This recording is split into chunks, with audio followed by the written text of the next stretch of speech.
what is it, 1 in 4 American moms end up back at work 2 weeks after pregnancy. This is such an important foundational time in a family's existence that men and women should feel and have the ability to take that time.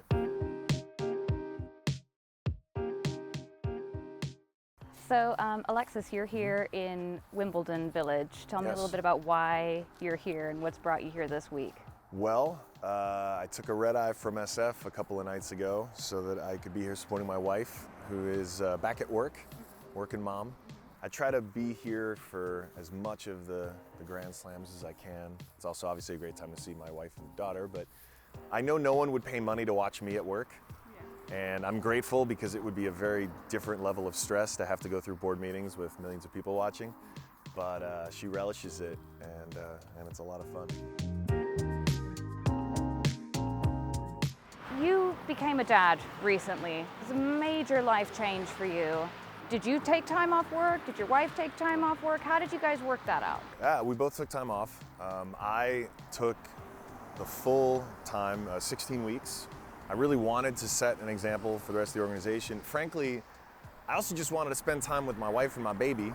Everyone had told me how special this was. It's our first child. My wife had had a great pregnancy, very difficult childbirth, and then after. And it became clear that this was very important for me, for us, who have so much in the way of resources financially, as well as family support. It was still a very difficult time, and if I didn't have a paid parental leave policy to take full advantage of for 16 paid weeks, and I didn't have all those things, it would have been so traumatizing that it really put into perspective just how important it was.